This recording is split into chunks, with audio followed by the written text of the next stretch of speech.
John Helsley here at the Bricktown Ballpark, getting ready for the Big 12 tournament. We've got Steve Smith from Baylor, Big 12 champions, our coach of the year. Steve, it's been an interesting year in the Big 12 and really across the country. The bats, obviously the legislation came down last year, but it seems like it's ever-changing. Give us an idea what the impact of these new bats have been on the game.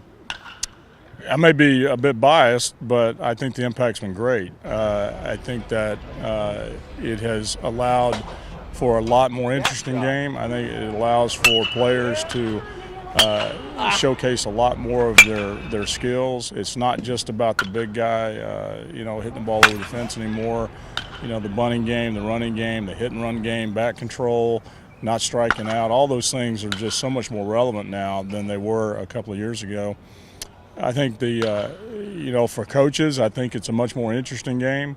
We don't just sit over there and hold our hands now. There's some strategy involved, and there's some thinking that needs to be done. And I may be biased, but I like the changes.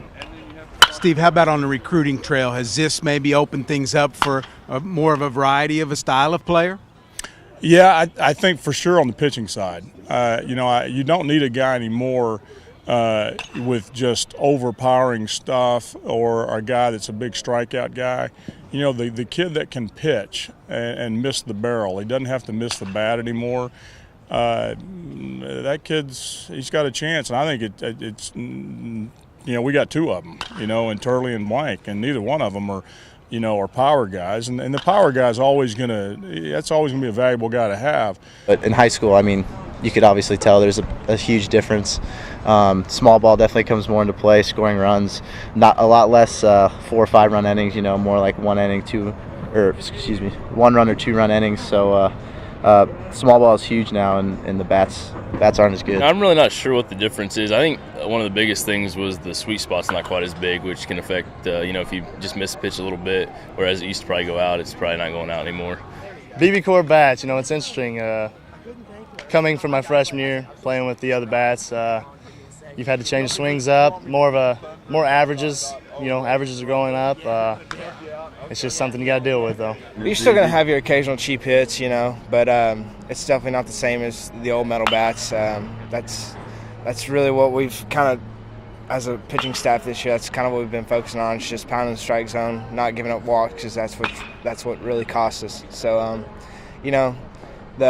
the bats really have changed the game, but we're just trying to play our game and play some Baylor baseball. I'm going to guess that there's probably a little bit of a love-hate relationship with the BBCOR bats.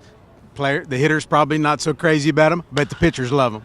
I think that's fair, but I do think this. I think the hitters, it's better this year than it was last year, and I think it will get better every year. I reflect back to 10 or 15 years ago when the Cape Cod League went to Wood, and games up there in the summers with the country's best players would be over in 2 hours, and team batting averages would be 200.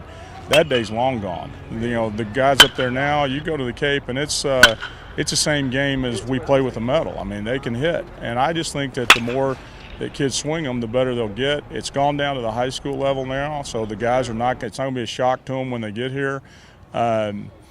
I think the hitters will adjust, and it won't be too long that this will be a memory. We won't even be talking about it. All right, Steve Smith of the Baylor Bears, again, the Big 12 champions. They're the #1 seed in the tournament. It will run through Sunday here at the ballpark.